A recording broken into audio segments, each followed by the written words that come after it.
Olá, está começando mais uma edição do Além da Notícia. Aqui, a gente vai além dos fatos para entender o que realmente está acontecendo. Porque a notícia chega rápido, mas compreender os interesses, os bastidores e as consequências de cada acontecimento exigem um olhar mais atento. Eu sou Bruno Araújo e a partir de agora, convido você para uma análise sem filtros e que traz contexto e senso crítico. Assuntos vistos por um ângulo que nem sempre aparece nas manchetes. Seja bem-vindo. O Além da Notícia está no ar.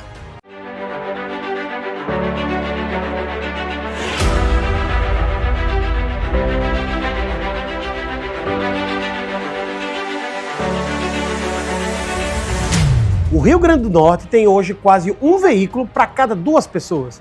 À primeira vista, esse número pode parecer um sinal de desenvolvimento, mas crescimento da frota não significa necessariamente que a mobilidade melhorou. Em muitos casos, significa exatamente o contrário.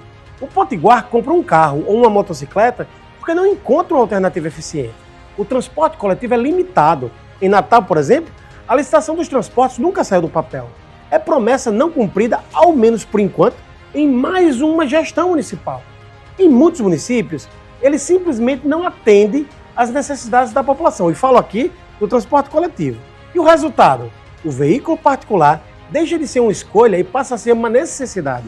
Esse movimento tem consequências diretas. Mais carros e motos nas ruas significam mais congestionamentos, mais tempo perdido no trânsito, mais acidentes, mais gasto com combustível, manutenção, mais pressão sobre a infraestrutura viária que já dá sinais de saturação. É um ciclo. Quanto pior o transporte público, mais pessoas compram veículos. Quanto maior a frota, maior a pressão sobre as ruas e rodovias. E sem investimentos em mobilidade, o problema só aumenta. Essa é uma realidade que já foi enfrentada por diversos países. A diferença é que muitos deles responderam com planejamento. Ampliaram o transporte coletivo, integraram modais e investiram na infraestrutura urbana. E quando eu falo em integrar modais, eu falo na criação, por exemplo, de metrô de superfície que corta a cidade de ponta a ponta, a opção de trens que ligam uma cidade à outra. No caso aqui, o crescimento da frota tem acontecido mais rápido do que a capacidade de adaptação das cidades. E é esse, talvez, um dos grandes debates que o Rio Grande do Norte precisa fazer. Em um ano eleitoral, é natural discutir saúde, segurança e educação, um tripé básico. Mas mobilidade também impacta diretamente a qualidade de vida, a economia e a produtividade. Afeta quem vai trabalhar, quem estuda, quem precisa de atendimento médico e quem depende das estradas para produzir e transportar mercadorias. E não é papel exclusivo dos municípios. Por isso, mais do que discutir quantos veículos existem no estado, a pergunta que precisa entrar na pauta das eleições é outra. Qual é o plano para que o cidadão não seja obrigado a depender de um veículo próprio para se locomover? Desenvolvimento não é apenas aumentar a frota, mas a garantia de que as pessoas possam ir e vir com segurança, rapidez e qualidade de vida. Isso sim faz a diferença. Às vésperas da largada para o início das convenções partidárias, os partidos em geral e grupos políticos que estarão nas disputas majoritárias, como governo do Estado e Senado, tentam reforçar suas estruturas políticas e partidárias para o pleito que já bate na porta. E neste momento, as movimentações que mais chamam a atenção estão do lado esquerdo do palanque político do Rio Grande do Norte. O PT trabalha para construir uma grande aliança em torno da candidatura de Carlos Eduardo Xavier e que vai representar o grupo da governadora Fátima Bezerra nas eleições deste ano. Não só isso, tenta fortalecer a pré-candidatura ao Senado de Samanda Alves, que ainda não performa nas pesquisas como deseja o partido. E se não bastasse o desempenho atual, ainda sofre com uma candidatura competitiva em seu campo ideológico. Caso de Rafael Mota, do PDT, que, com menos tempo com o nome posto na disputa, tem um desempenho por vezes melhor. Outra dificuldade enfrentada pelo partido é a decisão do PSOL também por pré-candidaturas próprias, especialmente na majoritária, com Roberto Paulino lançado como pré-candidato ao governo, além de Sandro Pimentel e Sônia Godeiro, que formam a chapa psolista para o Senado. O partido, inclusive, rejeitou nacionalmente integrar a federação que tem PT, PCdoB e PV. Uma reunião recente entre PT e PSOL mostrou que o diálogo continua aberto aqui no Rio Grande do Norte para essa associação entre esses grupos políticos, entre esses partidos políticos. Mas também deixou claro que, por enquanto, cada um olha para suas prioridades. O PT defende a unidade que o fortalece politicamente e enquanto partido para as eleições. A avaliação é de que, diante de um cenário eleitoral competitivo, reunir o maior número possível de partidos fortalece o campo progressista e aumenta as chances de manter o projeto político que governa o Estado desde 2019. Já o PSOL quer marcar posição. O pré-candidato ao governo, Roberto Paulino, foi direto.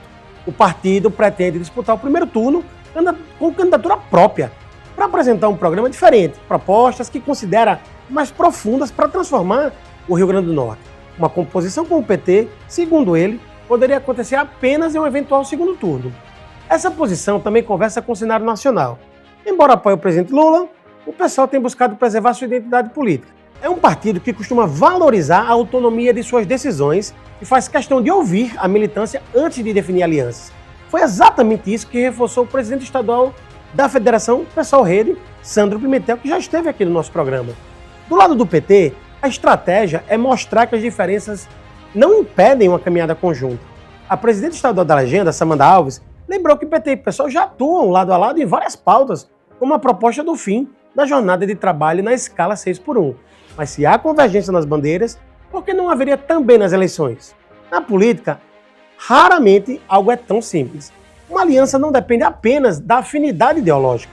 Envolve espaço político, participação nas chapas, estratégia eleitoral e, principalmente, o desejo de cada partido de fortalecer sua própria legenda diante do eleitor. Por isso, as próximas semanas serão decisivas. Até as convenções, o PT deve continuar insistindo no diálogo e o PSOL precisará decidir se vale mais a pena manter uma candidatura própria para reforçar sua identidade ou integrar uma frente mais ampla da esquerda. Essa resposta irá muito sobre o desenho da eleição no Rio Grande do Norte. Em 2014, o PSOL, com a candidatura própria, inclusive do próprio Roberto Paulino, impulsionou e causou um segundo turno por uma pequena margem e possibilitou, por exemplo, a virada de Robson Faria sobre Henrique Eduardo Alves. Então, toda decisão neste momento é importante, porque ela pode servir de base para sustentar um projeto próprio ou de terceiros. Às vezes, abdicar dos próprios interesses pode ser positivo em favor de uma construção maior, coletiva. Por outro lado, o risco de ver seu destino sempre sob o poder de outros também cresce. E a política, sem poder, é apenas ideologia. A decisão do Tribunal Regional Eleitoral do Rio Grande do Norte de mandar retirar uma publicação ligada à pré-campanha de Alisson Bezerra vai além deste caso específico. Ela reacende a discussão sobre onde termina a pré-campanha e começa a propaganda eleitoral de fato.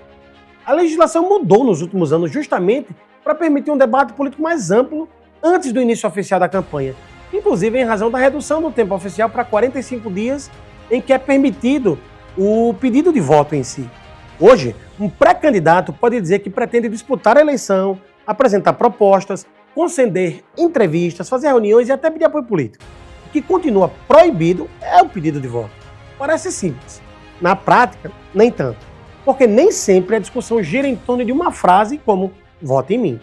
Muitas vezes, o debate está no contexto, está na imagem, na hashtag, no jingle, no slogan, está no conjunto da mensagem como um todo. Foi exatamente assim o entendimento do juiz neste caso. Para ele, expressões como "é tempo de Alisson", "o povo quer Alisson governador" e "chegou a hora", Rio Grande do Norte, combinadas com outros elementos da publicação, poderiam funcionar como aquilo que a própria Justiça Eleitoral passou a chamar de palavras mágicas. Ou seja, expressões que, mesmo sem pedir o voto de forma explícita, produzem um efeito sobre o eleitor. É importante lembrar que essa é uma decisão liminar. O processo ainda será julgado com direito à apresentação de defesa e análise do mérito. Mas, independente do resultado, o caso revela um desafio crescente para candidatos, partidos e também para a Justiça Eleitoral. Os limites da pré-campanha são cada vez mais difíceis de definir. As redes sociais mudaram completamente a forma de fazer política. A comunicação hoje é permanente. O eleitor acompanha o dia a dia dos agentes públicos, interage, compartilha conteúdo e forma uma opinião muito antes do calendário oficial da campanha. Nesse cenário, separar o que é promoção pessoal, comunicação institucional, manifestação política ou propaganda eleitoral tornou-se uma tarefa muito mais complexa. Por isso, muitas decisões acabam sendo construídas caso a caso, a partir do contexto de cada publicação. Não existe uma fórmula matemática capaz de dizer hoje exatamente quando uma mensagem ultrapassa o limite permitido pela lei. Esse é um debate que deve ganhar força até as eleições deste ano. Afinal, quanto mais cedo os nomes se movimentam, mais frequentemente tendem a ser os questionamentos sobre os limites da pré-campanha. Além disso, quem tem maior poder financeiro e estrutura política tende a ser beneficiado pelo limbo da pré-campanha. E esse talvez seja o principal ponto deste episódio. Mais do que discutir uma publicação específica, a decisão do TRE chama atenção para a zona cinzenta da legislação eleitoral brasileira. Uma área em que a liberdade de manifestação política e a necessidade de preservar a igualdade entre os futuros candidatos convivem em uma constante tensão e cuja definição, muitas vezes, acaba ficando nas mãos da própria Justiça Eleitoral. E no próximo bloco eu recebo aqui, no estúdio, Erval Sampaio, juiz de direito, mestre e doutor em direito constitucional, especialista em processo civil e penal, professor, palestrante nacional, autor de diversas obras jurídicas e vai falar conosco aqui no Além da Notícia, que volta em instantes.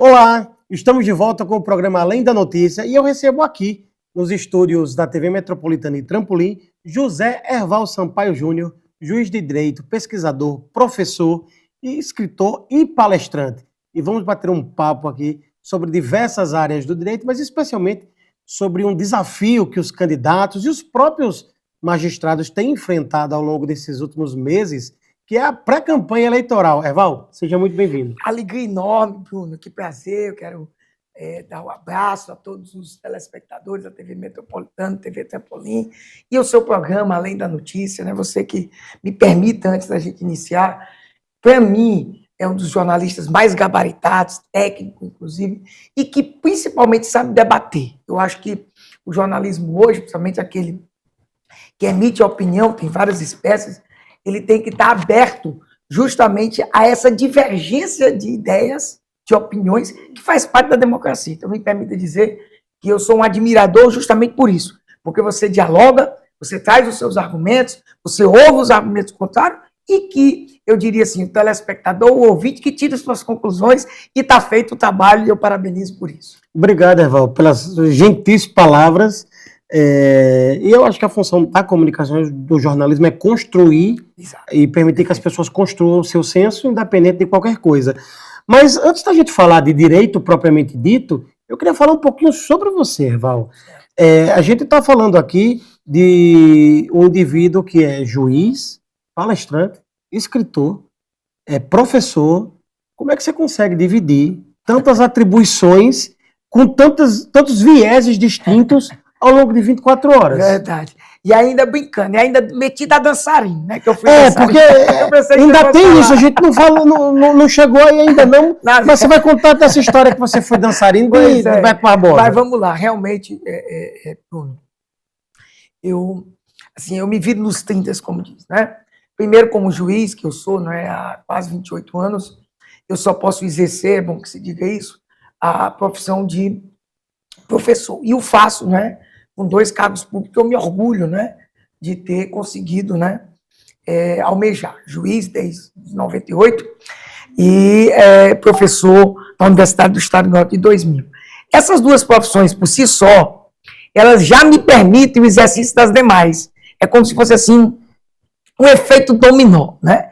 Como eu sou juiz, eu passei também para professor, acabo oxigenando essas ideias, né? O que eu, evidentemente, estudei ao longo do tempo e continuo estudando. Eu quero destacar para você, com muito orgulho, que se tem algo que hoje, aos 51 anos de idade, uma família que eu construí, me orgulho, minha base total, foi ter conseguido, depois de tanta luta, ter sido doutor. Eu digo que mestre eu consegui ainda, na época, vamos dizer assim, de metida dançarino, né? Já juiz e tudo mais, mas ainda solteiro, então a visão era diferente naquela época, né?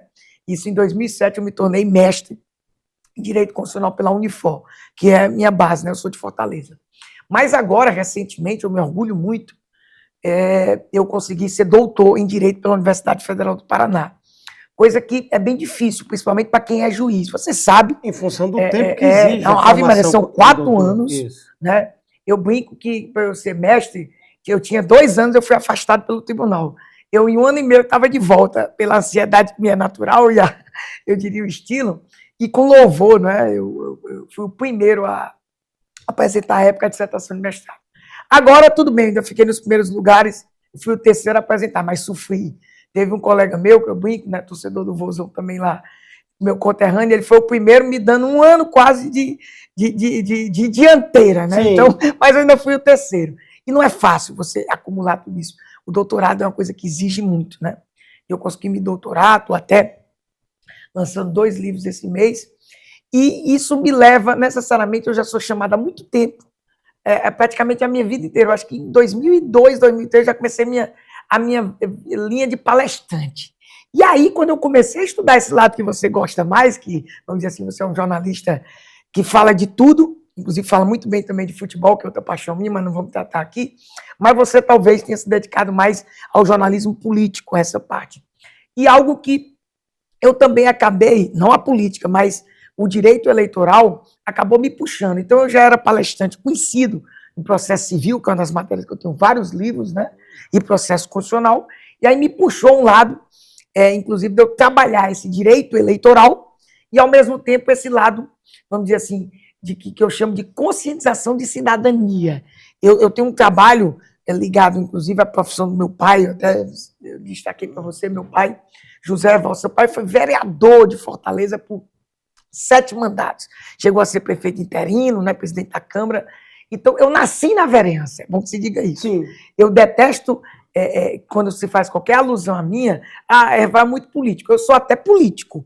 E você vê que eu converso mais, mas no exercício da minha função judicial, eu ouso alguém dizer que eu tenho alguma interferência com a política. Eu acho que a política é a razão de tudo e em todos os nossos problemas passa pela política. O instrumento humano de diálogo. E nada é resolvido para nós, sociedade, senão pela política. Eu sempre cravo isso.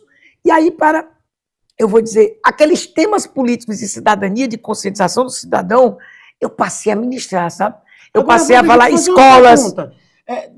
Diante de tudo que você está dizendo, eu queria entender direito como é que essas funções se retroalimentam, porque, de fato, você tem muitas atividades, mas onde é que o professor encontra o juiz, Pronto, o juiz encontra o professor? Vamos lá. Porque muita coisa. A gente tem muita pergunta para fazer. É muita coisa. Vamos lá. Eu comecei como juiz, que eu disse, na Bahia, né? Na Bahia eu não consegui ser professor, olha que interessante. Por isso que você parece que adivinha. Eu fiquei 2 anos na Bahia, e por que eu não consegui ir lá? É bom que se diga. Raramente eu toco nisso. Por isso que eu digo que o viés do entrevistador. Porque lá, a época, anos de 98 para 99, as faculdades eram muito distantes, Bruno, da cidade onde eu jurisdicionava. Então era impossível. Por exemplo, eu me lembro como se fosse hoje.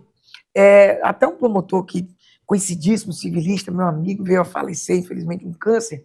Ele até dava aula. Ele foi promotor comigo na primeira comarca que eu fui juiz, Xorroxó. E eu dizia para ele, você dá aula, mas você mora em Salvador. Eu era a última cidade da Zona Norte, querendo sempre visitar Fortaleza. E ele voltava para Salvador. E ele deu aula no tempo em Salvador. Eu não ia, sinceramente, eu confesso para você. Andar 500 quilômetros, viagem terrível, para dar aula em Salvador. Quando chegou o Paulo Afonso, ele também começou a dar aula, eu até me animei para dar umas aulas em Paulo Afonso, onde eu fui juiz ali na terceira instância, no estado da Bahia. Mas era tanta atribuição, eu fiquei com tanta acumulação, com marca de vice-presidente, que eu acabei desistindo. Agora, quando eu assumi o Rio Grande do Norte, no ano de 2000, logo após, coincidentemente, as primeiras eleições, eu fui procurar o então reitor, que você conhece demais, inclusive um amigo seu, um debatedor que você estima demais, que você bate papo, que você até já pegou de um lado para o outro, mas que você gosta, eu sinto isso, que é o nosso querido Walter Fonseca. Sim, então, Walter, ele me deu uma chance, ele até brincou comigo, olha, tem cargos aqui de professor temporário. E tinha, né, o juiz e tudo mais, mas eu lhe dou menos de 1 ano para você passar no concurso. Eu passei 6 meses, né, fiquei um tempo lá como professor temporário, e aí eu fui desenvolvendo, porque já era areia branca. Então, Areia Branca era uma comarca complexa, na época era só Walter, que foi reitor, exatamente. Então ele me deu essa oportunidade, mas eu passei no concurso logo após. E aí a gente retroalimenta, como você fala. Juiz e professor estão muito ligados. À noite. Toda noite, quando eu terminava, né, eu comecei com 40 horas, eu até destaco, eu ia praticamente quase toda noite para a UERN.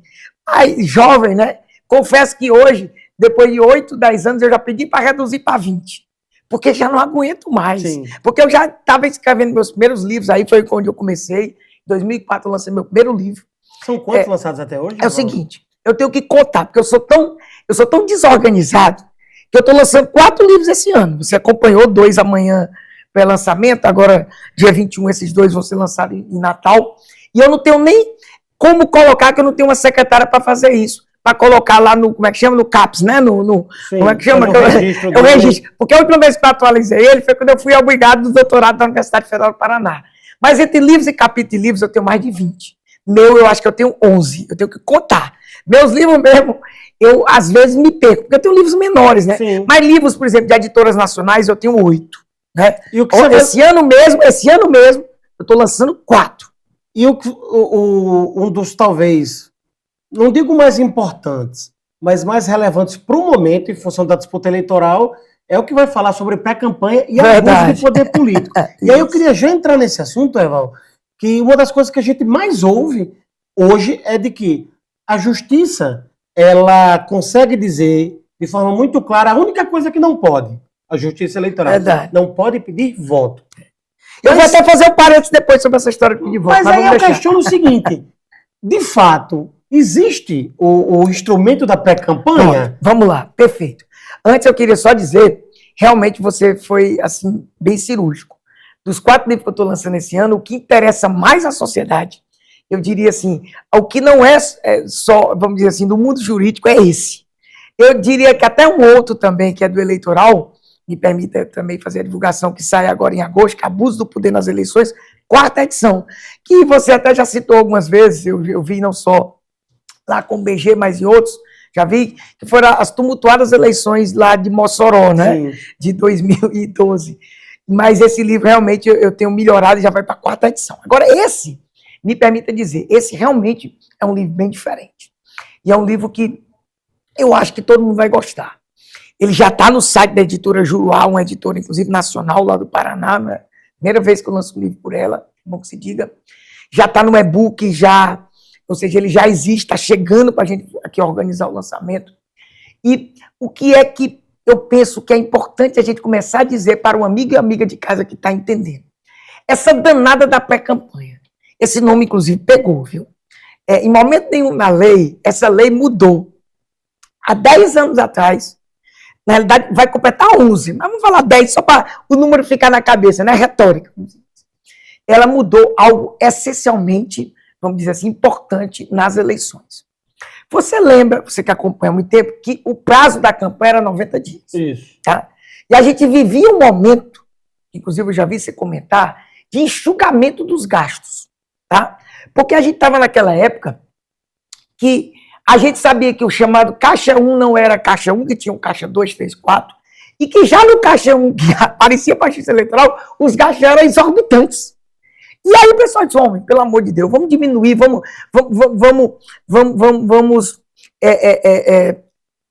limitar os gastos, né? Vamos diminuir a força da economia. Então, quais foram os 2 institutos para você diminuir isso? Primeiro, se vedou várias coisas, como por exemplo, se vedou o showmício, se vedou aí os outdoor, se vedou qualquer possibilidade de você dar alguma coisa com vantagem individual. Então, isso foi um processo, vamos dizer, de acomodação. E se retirou de 90 para 45 dias. Aí você sabe que o legislador, me permita dizer, é da sua área, você entende mais do que eu. Ele não é besta, né? Aqui eu estou comentando como estudioso. Ele dá com a mão e tira com a outra. E você sabe que a maioria das leis, principalmente as eleitorais, elas trabalham uma premissa muito clara. É o que eu chamo de manutenção do poder pelo poder. Quem está no poder legisla para se manter no poder. É impressionante. Isso foi sempre assim. Inclusive, nós vivemos uma época que a cada eleição nós tínhamos uma lei. Se você for pesquisar as leis até 96, sim, as leis só vinham para assegurar esse status quo de facilitar a chamada reeleição. Mas aí vem, o que foi que ele fez? Ele pegou e disse assim, homem, nós vamos agora criar uma nova fase. E como foi que ele fez isso? Foi uma genialidade. Eu quero dizer que o legislador foi muito inteligente. Ele foi inteligente porque ele deixou de propósito o que eu chamo de zona de penumbra. Ele não quis dizer claramente tudo que pode, e nem muito menos ele quis dizer claramente tudo que não pode. E que pese a gente ver o artigo 36A, ele dizer, não é considerado mais ato ilícito. Por exemplo, eu gosto desse exemplo, eu acho fantástico. Eu acho esse o melhor exemplo. Antes dessa lei, você, Bruno Araújo, mesmo jornalista, independente que for, ou cidadão, que inclusive, eu aproveito até para dizer, eu acho que todo jornalista deve ser como você. E como você como? Rapaz, eu tenho a minha linha de pensar. Eu me fixo dentro de um referencial, vamos dizer assim, de opinião. Eu me posto dentro, por exemplo, dessa polarização que não é de toda, no meu sentido, ruim. Pelo contrário, eu acho que a polarização, mesmo com os excessos, ela conseguiu resgatar algo que eu estava preocupado. O que é que eu estava preocupado? A banalização da política e o pessoal achar que todo mundo era bandido na política, que ninguém queria falar de política. Você vê que o interesse pela política voltou com a polarização. Por que eu estou dizendo isso? Porque antes dessa reforma, você não podia dizer assim, por exemplo, olha, eu vou votar em fulano de tal, porque eu penso que ele se alinha ao que eu penso, inclusive como editorial de jornalismo, como eu penso como cidadão, como eu digo nas minhas redes, e eu vou votar nele. Você sabia que não podia, inclusive eu puni várias pessoas que disseram publicamente o voto. Pois é, que manifestaram a sua liberdade de pensamento antes do período propício, que era a campanha, que começa em 16 de agosto. Bruno, eu vou lhe confessar, eu achava isso ridículo. Eu achava ridículo qualquer cidadão chegar e dizer, quem são os pré-candidatos? Bruno Araújo, fulano de tal, eu vou votar no Bruno por isso, por aquilo outro. Poxa, é um direito meu, como cidadão, dizer isso. Mas não podia. Mas essa punição ela vinha. Eu não podia. Pelo fato de ele ter dito isso. Por ele ter falado numa campanha antes do tempo devido. Numa campanha, mas a minha pergunta é, ele falou isso, eventualmente, ele não no podia... microfone, numa concessão pública? Ele não podia falar num evento público. Ele não podia falar em nenhum lugar. A lei dizia isso. Porque só se podia tocar em campanha no momento certo. Ou seja, havia uma censura prévia. Uma espécie de censura prévia. Agora, não cabia a mim, como juiz, deixar de aplicar essa regra. Porque a lei era essa. A lei era essa. E eu não vou lhe dizer o caso concreto. Eu condenei o ex-presidente da OAB, e ele era claramente, né, contador e advogado e militante de um determinado grupo político lá. E ele tinha feito uma referência, até porque é engraçado a referência dele. Você lembra que naquela época da campanha de Cláudia Regina, estou vendo aqui até o laranja, né? Era laranja, lembra? E ninguém podia tocar em nada. Se você tocasse em laranja, você faria remissão, propaganda subliminar à campanha dela. Aí ele foi para o Twitter e disse, hoje, como tudo está bem, eu vou tomar minha Fanta laranja. Fazendo uma inferência. Uma inferência, né? E aí eu condenei, porque houve a representação, eu condenei. Ele tentou recorrer de todo jeito. O tribunal confirmou, o TSE confirmou. Eu achava ridículo aqui. Agora, o que foi que eu fiz? O máximo que eu pude fazer, eu botei a pena mínima, 5 mil. Ele pagou, viu? Eu até brinco com ele, ele pagou. Ele pagou. Mas por que eu brinco com esse exemplo? É porque era assim antes. Aí o que aconteceu? Só para você entender, agora você pergunta. A lei pegou, e não só esse caso, e diversos outros casos que quando você perguntar, e disse assim, ó, isso aqui não é mais considerado ilícito. Isso é lícito.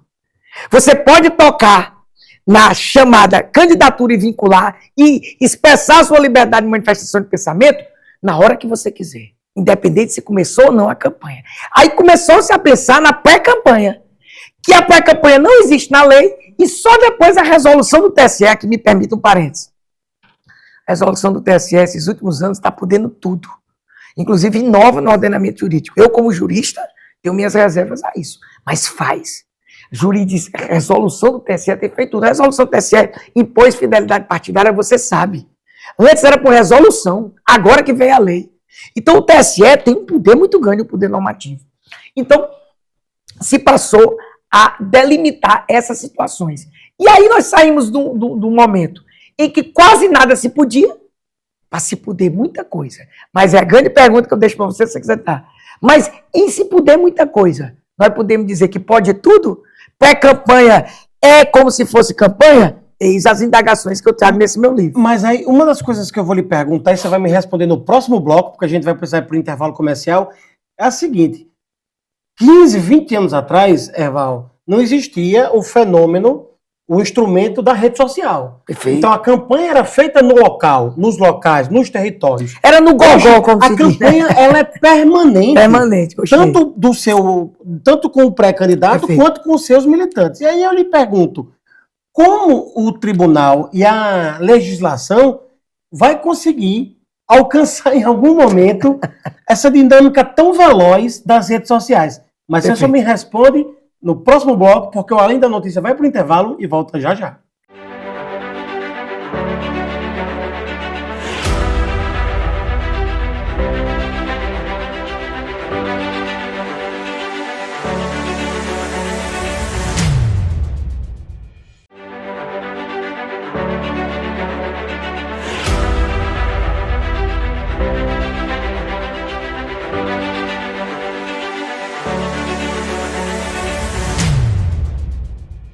Estamos de volta com o programa Além da Notícia. Eu recebo aqui José Erval Sampaio Júnior, juiz de direito, palestrante, professor, escritor, dançarino e outras coisas mais que ele possivelmente não vai poder revelar porque o tempo não permite. Mas, Erval, eu lhe perguntei no bloco anterior. Hoje, com as redes sociais e a campanha permanente que se instaura nesse ambiente digital, como é que a justiça vai conseguir, em certa medida, alcançar e delimitar uma linha clara do que pode e o que não pode? Ela não consegue, sendo bem objetivo assim. Ela não consegue, primeiro porque, como eu lhe disse, a própria legislação deixa essa zona de penumbra.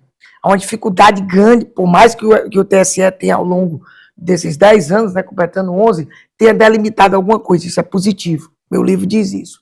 Mas o maior problema é estrutural, sabe, Bruno?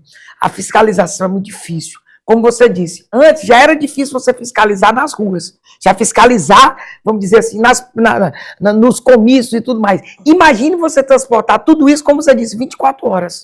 Quase onipresente. Totalmente. Aí, por isso que eu chamo para poder objetivar a primeira pergunta e você poder fazer outras. Primeiro, a justiça eleitoral, ela é inerte. Né? Ela tem o poder de polícia, a gente pode até falar disso depois do poder de polícia, mas ela não vai agir se não se provocada. E quem é que provoca muitas vezes? É o interessado, o adversário um do outro, ou principalmente o Ministério Público.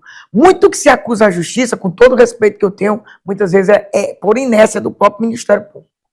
E aí, eu tenho uma outra pergunta. A gente viu recentemente muitas disputas municipais serem decididas pela Justiça Eleitoral em função do descumprimento das regras do jogo.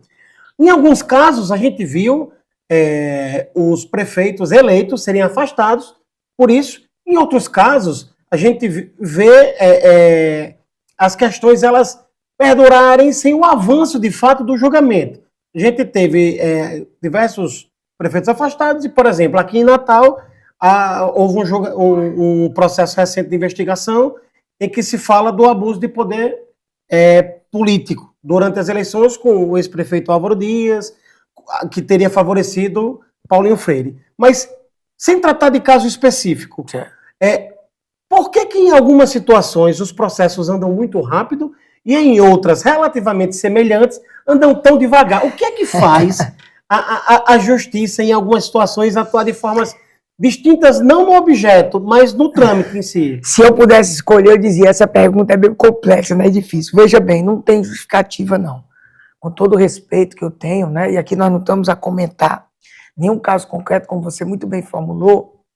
Se tem, vamos dizer assim, uma crítica legítima, que eu, inclusive, como estudioso do direito eleitoral, tenho, me permita dizer, eu, inclusive, tive o prazer, me orgulho muito, de integrar, vamos dizer, pela AMB, Associação dos Magistrados Brasileiros, na gestão passada, que eu continuo como assessor especial da presidência, o direito de participar daquela comissão que tratou, né, da possibilidade na audiência pública de reforma política, mas eu disse, olha, se tem algo que a justiça eleitoral não consegue responder bem, é a velocidade com que ela trabalha e a insegurança jurídica. Nada justifica. Você trouxe um exemplo aí, que eu não posso me manifestar em concreto, mas eu vou trazer até outro pior, que na realidade eu fico mais à vontade, porque já acabou para falar.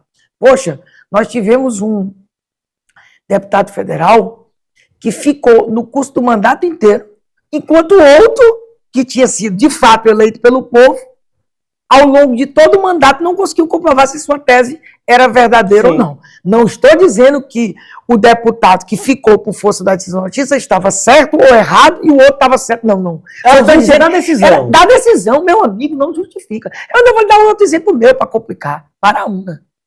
Tá? Naquela época, eu ficava constrangido também. Hoje, ainda bem que não tem. Mas naquela época, eu podia afastar o prefeito. Mas para mim aquilo doía. E eu só afastava na AIME. Lembra a AIME? Ação de impugnação de mandato eletivo, porque tinha uma resolução do TSE que dizia, na AIME afasta. Eu, na verdade, não queria afastar em lugar nenhum. Porque eu entendia que somente deveria ser afastado, como a lei diz hoje, quando o TRE confirmasse. Graças a Deus que a lei evoluiu. Mas eu tive que afastar. Eu não tinha querer. Afastei diversos gestores na época, inclusive, um parênteses. Todas as minhas decisões foram confirmadas pelo TRE e pelo TSE à época, tanto é verdade que eu transformei tudo em livro, independente também de ter sido confirmado ou não, para mim, eu tinha muitos elementos e aquilo fez com que eu me aprofundasse nos meus estudos como pesquisador. Aí vamos lá. Você acredita que eu afastei o prefeito de Baraúna, a tempo e a modo decidindo no AIME? 1 mês, 2 meses depois, eu afastei o chamado segundo lugar, pelos mesmos motivos. O segundo lugar exerceu o mandato quase todo. O primeiro não exerceu mais. Só foram botar o presidente da Câmara no final. Não fizeram eleição suplementar e a justiça não decidiu e passou por isso. Olha que loucura, amigo. 1 segundo, eu estou exagerando, mas 1 minuto, 1 dia de um mandato não exercido, ele é irrecuperável. Isso está errado. Isso. Não tenho o que dizer. Isso está errado. Eu não tenho como te responder isso. Isso é algo que a gente tem que aprimorar. As decisões da justiça eleitoral têm que ser seguras, tem que ser baseado no que eu chamo no direito objetivo eleitoral, muito bem fixado pelo TSE, e não pode ter distinção de tratamento. Por isso que eu, particularmente, fixo uma ideia que eu trouxe lá nessa reforma. Meu amigo, vamos fazer a eleição 1 ano antes. Vamos fazer uma eleição 1 ano antes. Sabe como é a eleição 1 ano antes? Aí o cara vai tomar posse, por exemplo, se fosse aquela eleição nacional. 1º de janeiro de 2027, não é assim? Nós vamos fazer a eleição em outubro de 2025. E vamos deixar 1 ano e pouco, com todas as contestações. Agora, quando o cara sentar na cadeira e for diplomado, tomar posse, não tem mais discussão nenhuma com ele. Mas aí você não inverte. Não faz sentido. Mas aí você não inverte o ônus e coloca na política a responsabilidade que deveria ser da justiça, Erval, de conseguir, e aí dentro de uma normalidade, julgar esses casos de forma um pouco mais célere, porque eu citei um exemplo específico aqui. Eu citei o Natal, mas a gente está falando aqui de 2 anos. Não é razoável. Não é razoável, eu estou falando de 2 anos. Mas, em contrapartida, em outros casos, já foram julgados. Pois é. Já foram afastados. Não é razoável também. Então, por que uma cidade eu não consigo grande como o Natal, com pré-candidato, inclusive pleiteando a disputa em nível estadual, entendi, isso não pode colocar, inclusive, a eleição estadual em risco? Porque se eventualmente a decisão vem depois e se retira os direitos políticos dele. E aí? E aí ele vai ser eleito, teoricamente, se ele for, porque é possível, ele é pré-candidato e tudo mais, e ele não vai exercer o mandato de governador.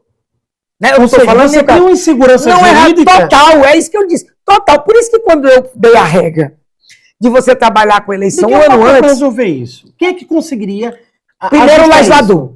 O legislador tem que ter vontade de mudar. Por exemplo, quando ele criou essa chamada pré-campanha, ele revolucionou. Para ele mudar isso, ele teria que antecipar tudo, ele teria que dar 1 ano. Porque, veja bem, você sabia que a justiça eleitoral, na verdade, o direito eleitoral, melhor dizendo, é o único direito que tem um prazo para se decidir? Você sabe qual é o prazo legal? O único, não tem. Você não encontra em nenhum canto do meu desafio aqui alguém dizendo, todos os processos dessa matéria têm que ser julgados. Sabe quanto é o prazo da justiça eleitoral? 1 ano. 1 ano tem que julgar tudo. Você acabou de dizer um exemplo que estourou. Eu, por exemplo, eu me orgulho. Eu sempre cumpri esse prazo de 1 ano. Eu deixo você investigar, ou então vamos brincar, boto nosso amigo Dinati, a Assunção, que é aquela investigativa, ele investigar minhas decisões, se eu deixei de julgar qualquer processo em 1 ano. O CNJ vai ter esse papel? Tem, mas o problema é que o eleitoral é mais complexo, sabe? Assim, porque o eleitoral, ele é um órgão presidido por um dos ministros do STF, que tem lá 3. Então, o CNJ, ele não tem força sobre o STF. Vamos jogar aberto, isso que eu estou falando. Então, tudo isso leva a uma situação de que esse 1 ano é descumprido e não dá em nada. E aí, vamos lá, para a gente trazer para uma coisa mais factível. A gente tem, hoje, centenas de pré-candidatos aí na rua, fazendo suas pré-campanhas, e aqui eu coloco todas as aspas, porque a grande diferença talvez seja o fato de não ter camisa, slogan, enfim. Mas ou talvez não tenha nem brincadeira, ou talvez não tenha nem diferença mais, né? Talvez é exatamente essa questão, fazendo suas pré-campanhas.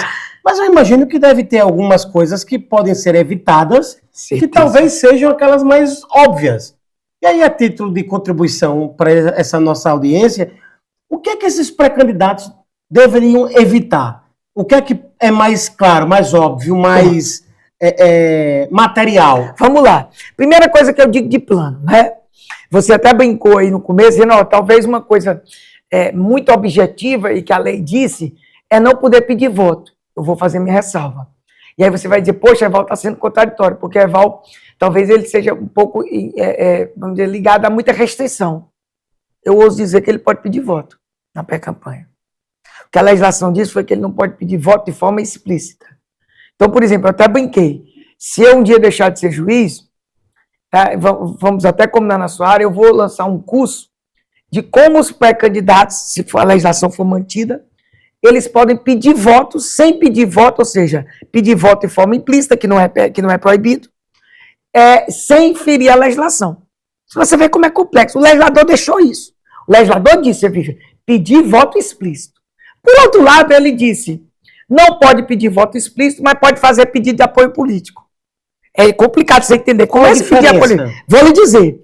Aí eu construí essa diferença, deixei no meu livro. Pedir apoio político entre os filiados, entre os partidos.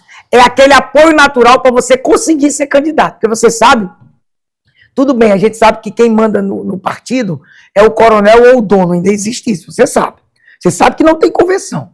Você é um jornalista político. Se você me disser que viu uma convenção real, onde as pessoas realmente escolhiam os filiados naquele momento na discussão, eu acho que é raro. Você vai ter um partido para dizer. É raro. Um exemplo que eu posso citar aqui, que houve um quebra-pau na história da política aqui de Natal do Rio Grande do Norte, foi aquela que decidiu, dentro do PSB, em que Vilma de Faria desejava o e Rogério Marinho queria outra coisa. Mas é exceção para a regra geral. Exatamente. Porque eles são escolhidos antes. Então, por que eu estou dizendo isso? É uma exceção. Por que eu estou dizendo isso? Porque, por exemplo, o pedido de apoio político não é para o eleitor. Então, fechando aquele raciocínio primeiro, eu poderia dizer, homem, não tenha contato com o eleitor direto. Nesse momento, eu poderia dizer. Não queira antecipar qualquer projeto específico individual seu. A ideia de pré-campanha é uma ideia de coletividade, é uma ideia de projetos, é uma ideia de programas, é uma ideia de referenciais. É você se portar na pré-campanha como alguém que tem um partido, por isso que o que é pré-candidato? É alguém filiado a um partido. Por exemplo, me ouça dizer, você é filiado a partido? Não. Você não é pré-candidato, nem eu. Eu sou proibido de ser filiado, você resolveu não ser. Nós dois não podemos ser pré-candidato. Mas vamos brincar aqui. Se o Farofa for aqui, né? Farofa é o nosso produtor. Farofa, nosso produtor. Ele for filiado, ele pode ser um pré-candidato. Sim. Pode. Olha como é interessante. Ah, mas eu não quero. Mas em tese ele é um pré-candidato. Porque basta ser filiado. Então veja como a legislação ela foi interessante. Essa pré-campanha, primeiro é para ele poder viabilizar. O Farofa, que não é tão conhecido, só viu nos bastidores, ele vai poder, por exemplo, na pré-campanha, dizer, olha, eu estou filiado ao partido tal. Fui escolhido, lá me chamaram, eu gostei. E o nosso partido tem várias ideias interessantes para esse pleito que se avizinha. Ele começa a falar as ideias do partido. Eu trabalhei com TV há muito tempo, eu conheci o tempo, ele começa a falar das qualidades pessoais dele. Isso ele pode e deve, até para ser conhecido. Isso é pré-campanha. A galera deturpa, com todo respeito, né? Rasga a pré-campanha e faz uma campanha e ainda pega e reclama da justiça. Quando a justiça pega, ganha, caça o seu mandato, porque os últimos 10 anos, eu ouso dizer aqui, vou fazer uma profecia aqui. Os últimos 10 anos, a maioria das cassações que tiraram do mandato, como você citou, foram de pré-campanha. Esses que você citou aí, eu não sei qual foi, mas eu garanto, se você for olhar, 80% foi pré-campanha. As pessoas estão, assim, enlouquecendo. Estão achando que a pré-campanha pode tudo. Por exemplo, um caso clássico que eu costumo citar. A minha colega lá do Mato Grosso, a Selma Arruda, lembra? Sim. 9 meses só no Senado, a bichinha. O que foi que ela fez?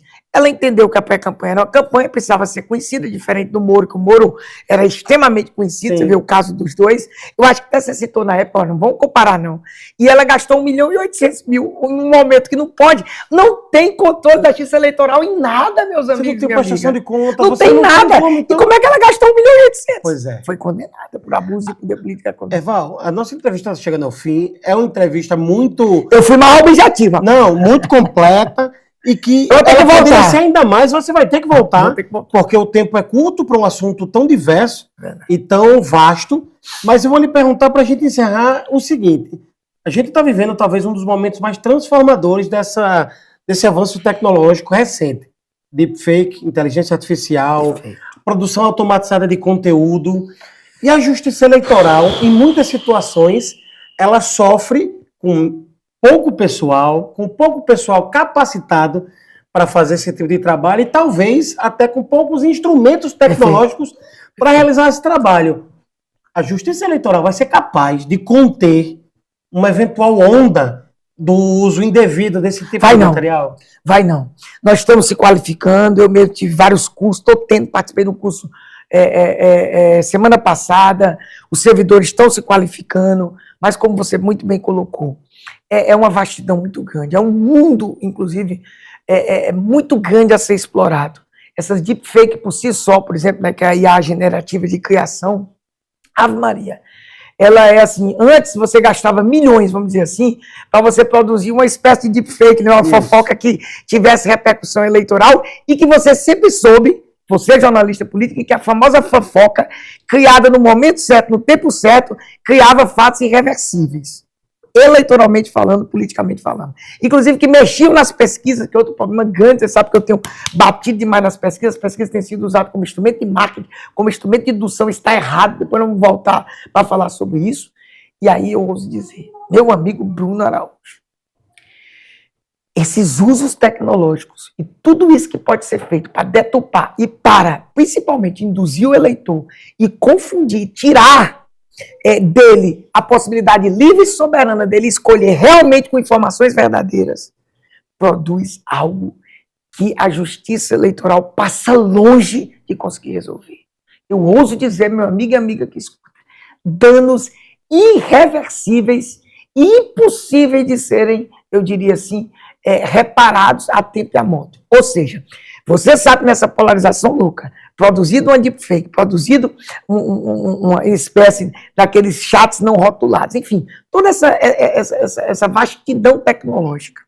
Meu amigo, a justiça pode dizer 10 vezes, não, aquilo é falso, aquilo está errado. Na cabeça psíquica do eleitor, ele vai dizer, essa justiça está comprada. Na realidade, eu fiquei sabendo porque ele quer a fome com vontade de comer. Ele escutou o que ele gosta, ele escutou o que ele acredita, e aquilo é mentira, aquilo é criado, e aquilo gera um dano irreversível, um dano à própria democracia. Eu ouso dizer, finalizando essa minha resposta. Ou seja, a justiça eleitoral vai correr atrás do próprio rabo. Vai correr totalmente. Eu vou dizer, o inimigo número 1 da democracia hoje é o algoritmo. E ele está anos-luz na nossa frente. Ele produz danos irreversíveis e eu acho que nós nunca vamos conseguir nem chegar perto dele. É complicadíssimo. Por isso que a justiça eleitoral tem que estar atenta a tudo isso, tem que estar trabalhando e tem que contar, principalmente, com a cooperação de todos os atores políticos. Se os atores políticos não cooperarem, se o Ministério Público também não se estruturar, se nós não melhorarmos o nosso pool de recursos para combater a fake news, a desinformação, meu amigo, a democracia será violentada de forma substancial e o eleitor vai votar pensando que é uma coisa quando na realidade é outra. E isso, evidentemente, é uma enganação, isso é uma deturpação, isso é uma violência à própria democracia e ao processo eleitoral. Val, muito obrigado por estar aqui conosco. Foi um prazer conversar contigo. Eu tenho certeza que nossos telespectadores estão muito felizes, não só com a figura importante que está aqui nesse papo conosco, mas principalmente com o conhecimento que traz, a experiência que traz, e obviamente a gente não pode deixar de falar com a produção de conhecimento acessível que traz com o lançamento do livro, e aqui eu vou repetir o nome, é o Pra Campanha Abuso de Poder, uma junção bombástica, livro de José Erval Sampaio Júnior, que vai estar disponível muito em breve nas principais livrarias aqui da cidade do nosso estado e também disponível online. Então, Eval, mais uma vez, muito obrigado. Obrigado a você pela companhia, pela presença, pela audiência, e a gente se vê no próximo episódio do programa Além da Notícia. Eu agradeço e sempre fico à disposição desse programa e do Conceituado Jornalista. Valeu. Valeu.